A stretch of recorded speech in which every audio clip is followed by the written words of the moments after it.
निशा काम निपटाकर बैठी ही थी कि फोन की घंटी बजने लगी। मेरठ से विमला चाची का फोन था। बिटिया, अपने बाबूजी को आकर ले जाओ यहाँ से, बीमार रहने लगे हैं, बहुत ही कमजोर हो गए हैं। अब हम भी तो कोई जवान नहीं रहे हैं, अब उनका करना बहुत मुश्किल होता जा रहा है। वैसे भी आखिरी समय अपने बच्चों के साथ बिताना चाहिए। निशा बोली, ठीक है चाची जी, इस रविवार को आते हैं, बाबूजी को हम दिल्ली ले आएंगे। फिर इधर उधर की बातें करके फोन काट दिया। बाबूजी 3 भाई है, पुश्तैनी मकान है, तीनों वहीं रहते हैं।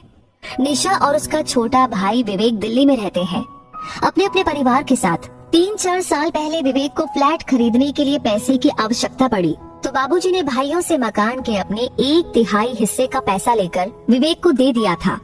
कुछ खाने पहनने के लिए अपने लायक रखकर। दिल्ली आना नहीं चाहते थे, इसलिए एक छोटा सा कमरा रख लिया था, जब तक जीवित थे तब तक के लिए। निशा को लगता था कि अम्मा के जाने के बाद बिल्कुल अकेले पड़ गए होंगे बाबूजी, लेकिन वहाँ पुराने परिचितों के बीच उनका मन लग जाया करता था। दोनों चाचियां भी ध्यान रखती थी। दिल्ली में दोनों भाई बहन की गृहस्थी भी मजे से चल रही थी। रविवार को निशा और विवेक का ही कार्यक्रम बन पाया मेरठ जाने का। निशा के पति अमित एक व्यस्त डॉक्टर है, महीने की लाखों की कमाई है। उनका इस तरह से छुट्टी लेकर निकलना बहुत मुश्किल है। मरीजों की बीमारी न रविवार देखती है न सोमवार। विवेक की पत्नी रेनू की अपनी जिंदगी है। उच्च वर्गीय परिवारों में उठना बैठना है। इस तरह के छोटे मोटे पारिवारिक पचड़ों में पड़ना उसे पसंद नहीं। रास्ते भर निशा को लगा विवेक कुछ अनमना गुमसुम सा बैठा है।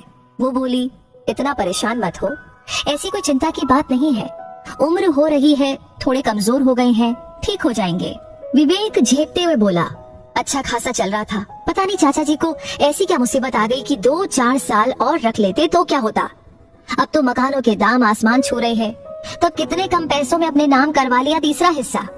निशा शांत करने की मंशा से बोली, ठीक है ना, उस समय जितने भाव थे बाजार में उस हिसाब से दे दिए, और बाबूजी आखिरी समय अपने बच्चों के बीच बिताएंगे तो उन्हें अच्छा लगेगा। विवेक उत्तेजित हो गया और बोला, दीदी तेरे लिए ये सब कहना बहुत आसान है, 3 कमरों के फ्लैट में कहाँ रखूंगा उन्हें, रेनू से किटकिट रहेगी सो अलग, उसने तो साफ मना ही कर दिया है, वो बाबूजी का कोई काम नहीं करेगी। वैसे तो दीदी, लड़कियां हक मांगने तो बड़ी जल्दी से खड़ी हो जाती है, करने के नाम पर क्यों पीछे हट जाती है। आजकल लड़कियों की शिक्षा और शादी के समय में भी अच्छा खासा खर्चा हो जाता है, तो क्यों नहीं ले जाती बाबूजी को अपने घर, इतनी बड़ी कोठी है, जिया जी की लाखों में कमाई भी है। निशा को विवेक का इस तरह बोलना ठीक नहीं लगा। पैसे लेते हुए कैसे वादा कर रहा था बाबूजी से, आपको किसी भी चीज की आवश्यकता हो आप निसंकोच फोन कर देना, मैं तुरंत लेकर आ जाऊंगा। बस इस समय हाथ थोड़ा तंग है, नाम मात्र पैसे छोड़े थे बाबूजी के पास, और फिर कभी फटका भी नहीं उनकी सूद लेने। निशा ने कहा, तू चिंता मत कर, मैं ले जाऊंगी बाबूजी को अपने घर। सही है, उसे क्या परेशानी, इतना बड़ा घर, फिर पति रात दिन मरीजों की सेवा करते हैं, एक पिता तुल्य ससुर को आश्रय तो दे ही सकती है। बाबूजी को देखकर उसकी आंखें भर आई। इतने दुबले और बेबस दिख रहे थे। गले लगते हुए बोले, पहले फोन करवा देते तो पहले लेने आ जाती। बाबूजी बोले, तुम्हारी अपनी जिंदगी है, क्या परेशान करता, वैसे भी दिल्ली में बिल्कुल तुम लोगों पर आश्रित हो जाऊंगा। रात को डॉक्टर साहब बहुत देर से आए, तब तक पिता और बच्चे सो चुके थे। खाना खाने के बाद सुकून से बैठते हुए निशा ने डॉक्टर साहब से कहा, बाबूजी को मैं यहाँ लेकर आई हूँ, विवेक का घर बहुत छोटा है, उसे उन्हें रखने में थोड़ी परेशानी होती। अमित के एकदम तेवर बदल गए। वो सख्त लहजे में बोला, यहाँ ले आई हो से क्या मतलब है तुम्हारा, तुम्हारे पिताजी तुम्हारे भाई की जिम्मेदारी है। मैंने बड़ा घर वृद्धाश्रम खोलने के लिए नहीं लिया था, अपने रहने के लिए लिया है। जायदाद के पैसे हड़पते हुए नहीं सोचा था साले साहब ने कि पिता की करनी भी पड़ेगी। रात दिन मेहनत करके पैसे कमाता हूँ, फालतू लुटाने के लिए नहीं है मेरे पास। पति के इस रूप से अनभिज्ञ थी निशा। रात दिन मरीजों की सेवा करते हो, मेरे पिता के लिए क्या आपके घर और दिल में इतना सा स्थान भी नहीं है। अमित के चेहरे की नसें तनी हुई थी। वो लगभग चीखते हुए बोला, मरीज बीमार पड़ता है, पैसे देता है ठीक होने के लिए, मैं इलाज करता हूँ, पैसे लेता हूँ, ये व्यापारिक समझौता है, इसमें सेवा जैसा कुछ नहीं है, ये मेरा काम है, मेरी रोजी रोटी है। बेहतर होगा तुम 1-2 दिन में अपने पिता को विवेक के घर छोड़ाओ। निशा को अपने कानों पर विश्वास नहीं हो रहा था। जिस पति की वो इतनी इज्जत करती है, वो ऐसा बोल सकते हैं। क्यों उसने अपने भाई और पति पर इतना विश्वास किया, क्यों उसने शुरू से ही एक एक पैसे का हिसाब नहीं रखा। अच्छी खासी नौकरी करती थी, पहले पुत्र के जन्म पर अमित ने ये कहकर के छुड़वा दिया कि मैं इतना कमाता हूँ, तुम्हें नौकरी करने की क्या जरूरत है, तुम्हें किसी चीज की कमी नहीं रहेगी, आराम से घर रह करके बच्चों की देखभाल करो। आज अगर नौकरी कर रही होती तो अलग से कुछ पैसे होते उसके पास, या 10 साल से घर में सारा दिन काम करने के बदले में पैसे की मांग करती तो इतने तो हो ही जाते कि पिताजी की देखभाल अपने दम पर कर पाती। कहने को तो हर महीने बैंक में उसके नाम के खाते में पैसे जमा होते हैं, लेकिन उन्हें खर्च करने की बिना पूछे उसे परमिशन नहीं थी। भाई से भी मन कर रहा था, कह दी कि शादी में जो खर्च हुआ था वो निकाल कर जो बचता है उसका आधा आधा कर दे, कम से कम पिता इज्जत से तो जी पाएंगे। पति और भाई दोनों को पंक्ति में खड़ा करके बहुत से सवाल करने का मन कर रहा था। जानती थी जवाब कुछ न कुछ तो अवश्य होंगे, लेकिन इन सवाल जवाब में रिश्तों की परतें दर परतें उखड़ जाएंगी और जो नग्नता सामने आएगी उसके बाद रिश्ते ढूंढने मुश्किल हो जाएंगे। सामने तस्वीर में से झांकती 2 जोड़ी आंखें जीभ पर ताला डाल रही थी। अगले दिन अमित के अस्पताल जाने के बाद जब नाश्ता लेकर निशा बाबूजी के पास पहुंची तो वे सामान बांधे बैठे थे। उदासी भरे स्वर में बोले, मेरे कारण अपनी गृहस्थी मत खराब कर, पता नहीं कितने दिन है मेरे पास और कितने नहीं। मैंने इस वृद्धाश्रम में बात कर ली है, जितने पैसे मेरे पास हैं उसमें मुझे वो लोग रखने के लिए तैयार है। ये ले पता तो मुझे वहाँ छोड़ा और निश्चिंत होकर अपनी गृहस्थी संभाल। निशा समझ गई बाबूजी की देह कमजोर हो गई है, दिमाग नहीं। दामाद काम पर जाने से पहले मिलने भी नहीं आया।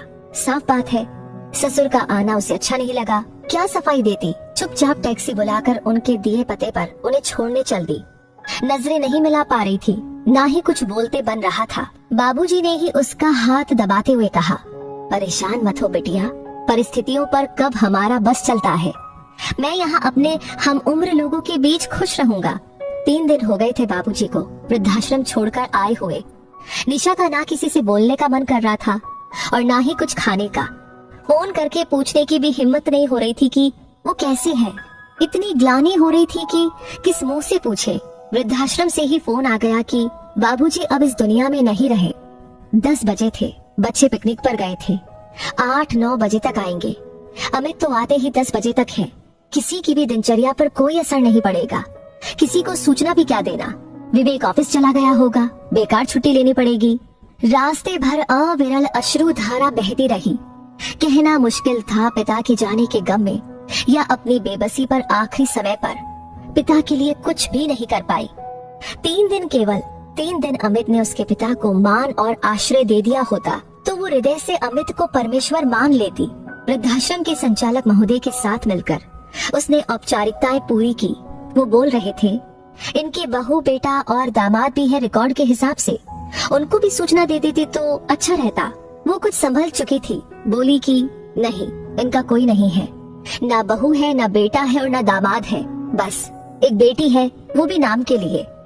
संचालक महोदय अपनी ही धुन में बोल रहे थे। परिवार वालों को सांत्वना और बाबूजी की आत्मा को शांति मिले। निशा सोच रही थी, बाबूजी की आत्मा को शांति मिल गई होगी। जाने से पहले सबसे मोह भंग हो गया था। समझ गए होंगे कोई किसी का नहीं होता, फिर क्यों आत्मा अशांत होगी। हाँ, परमात्मा उसको इतनी शक्ति दे कि किसी तरह वो बहन और पत्नी का रिश्ता निभा सके। ये पैसा ही है जो हर एक रिश्ते की रिश्तेदारी निभा रहा है। मैं भी एक बेटी हूँ, मगर एक बात कहना चाहती हूँ कि हर इंसान को अपने हाथ नहीं काट देने चाहिए। ममता में होकर के अपने भविष्य के लिए कुछ न कुछ रख लेना चाहिए। बाद में तो उनका ही है, मगर जीते जी मरने से तो अच्छा है। मुझे लगता है आपकी भी आंखें भर आई होगी। जो भी कहना चाहते हैं, आपकी जो भी राय है इस कहानी के बारे में, कमेंट सेक्शन में लिख करके अपनी बात हम तक जरूर पहुंचाइएगा। ये कहानी आपको अच्छी लगी हो, इसने आपको इंस्पायर किया हो, सोचने पर मजबूर किया हो, तो प्लीज इसे लाइक करके अपने रिश्तेदारों के साथ, अपने बच्चों के साथ, अपने हर एक उस दोस्त के साथ शेयर करना बिल्कुल ना भूले, क्योंकि जरूरत है आज भी कुछ ऐसे कदम उठाने की। और हाँ, हमेशा ऐसी कहानी आपको समय समय पर मिलती रहे, उसके लिए हमारे पेज को फॉलो करना बिल्कुल ना भूले। धन्यवाद।